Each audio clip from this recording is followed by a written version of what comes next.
इन्होंने गुरु जी की सेवा की है, असली शिष्य तो वो है।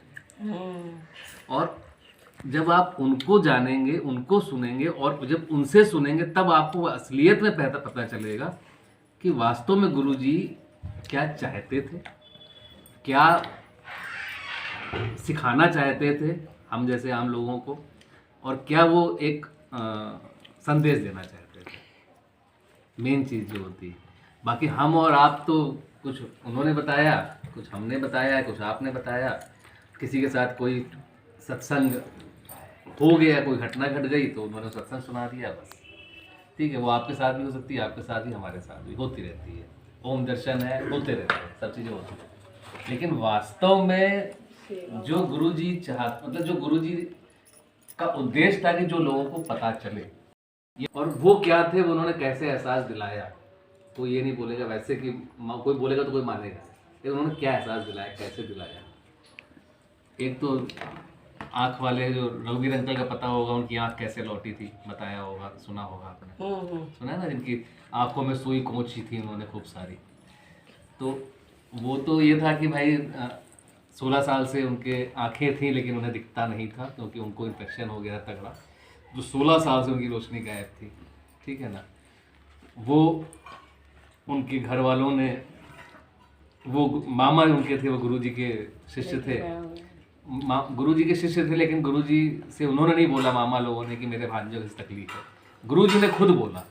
अब आप देखिएगा, गुरुजी ने खुद बोला कि भाई तुम्हारा भांजा है, उसके सी आँख में दिक्कत है। बोला हाँ गुरुजी। बोले ठीक है, मैं तुम्हारे पिंड आऊँगा, गाँव आऊँगा इस तारीख को, और इस तारीख को उसको बुला लेना, ठीक। उसके बाद का आपको पता होगा, ज़्यादा बताएंगे तो लंबा होगा वो, लेकिन फिर भी उन्होंने, सिख थे, सिख रघुवीर सिंह उनके सत्संग रहते हैं, रघुवीर अंकल हम लोग बोलते हैं, ठीक है ना। सिख थे वो, शादीशुदा थे वो, 16 साल से वो आंखों से दिखता नहीं था। गुरुजी ने उनको बुलाया, आए वो वाइफ का साथ, गुरुजी ने लिटा दिए, बोले लेट जाओ, ठीक। उसके बाद उन्होंने सुई मंगवाई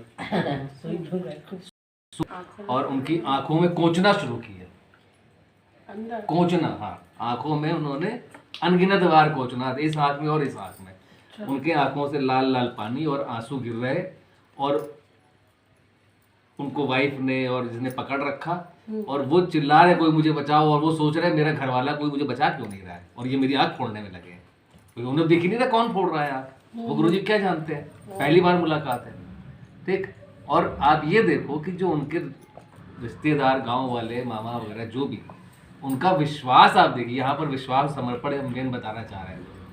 उनका विश्वास देखिए कि गुरुजी जिनकी उस वक्त उम्र 30-32 साल थी, ये बात है 84-85 के आसपास, 30-32 साल उम्र थी, उनके ऊपर इतना विश्वास कि भांजा उनके सामने लेटा है, वो चिल्ला रहा है, गुरुजी उसकी आंखें कोच रहे हैं, उसकी आंख से पानी निकल रहा है, खून निकल रहा है, खून जैसा लाल लाल पानी, लेकिन कोई भी चू नहीं कर रहा, क्योंकि उनका विश्वास है कि मेरे गुरुजी जो कर रहे हैं वो सही कर रहे हैं। उसके बाद उन्होंने माचिस की तीली मंगवाई, माचिस की तीली से उनकी आंखों की सिकाई करी, जला जला के, जिससे उनकी भौएं भी जल गई। वो चिल्ला रहे, कोई सुन नहीं रहा। उसके बाद उठे, बोले अब तो जा, उठे और चल दिए गुरुजी, उनके पीछे भी सब लोग चल दिए, वो अकेले, वाइफ उनकी, 2-4 और लोग। उसके बाद सहारा लेके बाहर निकले घर जाने के लिए। अंधेरा हो गया था, थोड़ा दूर से पहुंचे, दिखाई उन्हें समझ में आया, बोले ये रिक्शा जा रहा है क्या, अरे ठीक। उसके बाद फिर और कुछ दिखाई दिया, बोले ये जा रहा है क्या, साइकिल जा रही है क्या। घर पहुंचे, आंखें सूज गई, सब कुछ था, सो गए दूध पी के। सुबह खुद अपने आप उन्होंने लाइट जलाई, रोशनी लौट आई, ठीक। ये कौन कर सकता है, कोई नहीं कर सकता, ठीक है ना। ये एक छोटी सी बात, मतलब ये था कि बताने का वो है ये कि आप ये देखिए, घर वालों का समर्पण और विश्वास। उसके बाद, और गुरुजी के पास वो नहीं आए थे, गुरुजी खुद उनके पास गए थे, और वो शख्स जो रघुवीर सिंह अंकल हैं, रघुवीर अंकल, उनको गुरुजी ने उसके बाद अपने पास परमानेंट रखा अपने अंतिम समय तक।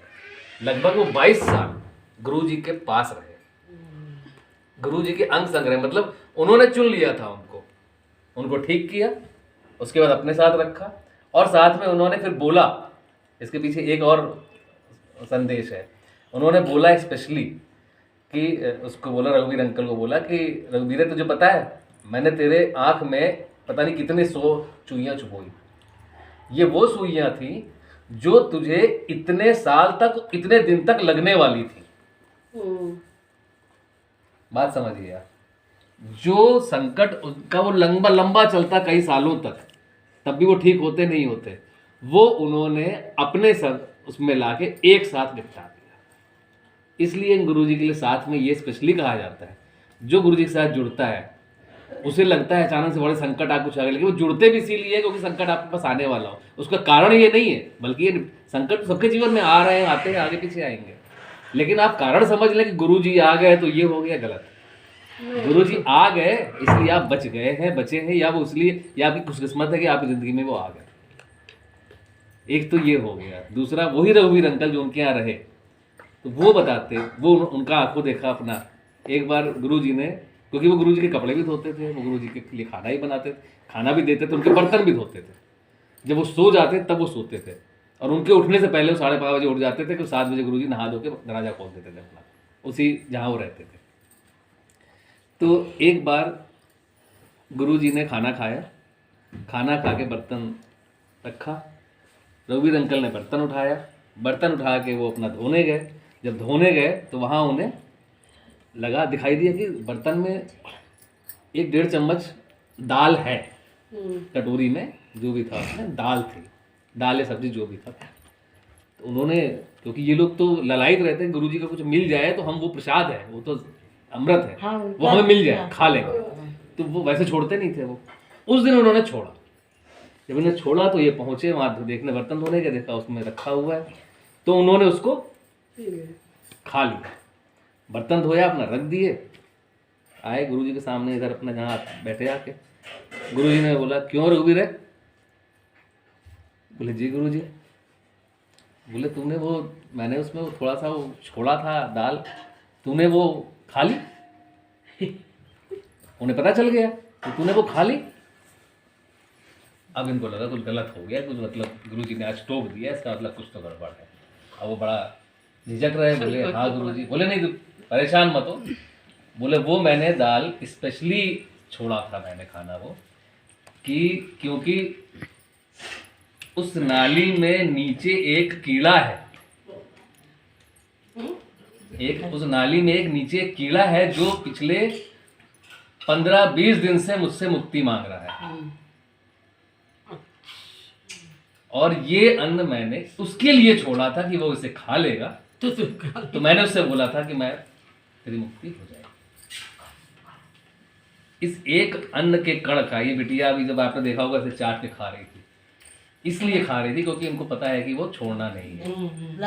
एक कण का ये कीमत, मतलब ये प्रभाव है उनका। इसलिए आप जब सत्संग में जाएंगी, आप यहीं आती है, इसके अलावा और कहीं जाएंगी, आप देखेंगे लोग ऐसे चाट चाट खा जाते हैं। बिल्कुल। अगर चूरा है तो चाय पानी में, मतलब चाय के कप में डाल के और घोल बना के पी जाए, मतलब कुछ भी नहीं छोड़। ये जल प्रसाद है, पूरा पीना है, जो बच्चा तो सिर में डाल दिया जाता है। एक चीज ये, मतलब ये इनके एक एक अन्न का, लंगर प्रसाद का, एक कण का वो है प्रभाव, देखिए ये उससे साबित होता है। दूसरी चीज, इनके दरवाजे में आके, इनके द्वार में आके मुक्ति क्या होती है।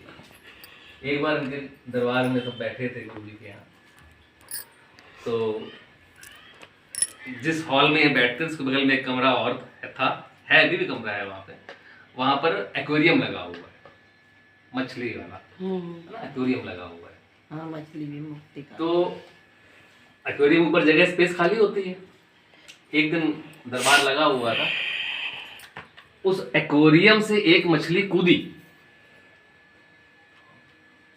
मछली अपने आप कूदी, और वो जो कमरा है उससे ये है कि यहाँ से आके, और ये दरवाजा है, और यहाँ से फिर गुरुजी जहाँ बैठे वहाँ पर, और यहाँ दरबार हॉल है, वो ऐसे कूदी और जंप मारना शुरू किया, और दरवाजे से बाहर निकल के आई, और करते करते इधर पब्लिक बैठी, बीच का जो रास्ता है वो उछल रही है।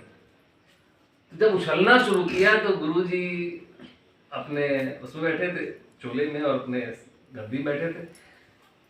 यही क्योंकि रघुवीर अंकल ही उस एक्वेरियम की सफाई करते थे, वो वहां थे, उनको दिखा कि ये अरे ये मछली कैसे हंसने बाहर का आ गई, प्रयास किया। मछली कैसे आ गई। तो वो दौड़े और वो भी उछलती चली आ रही है, टक टक टक टक।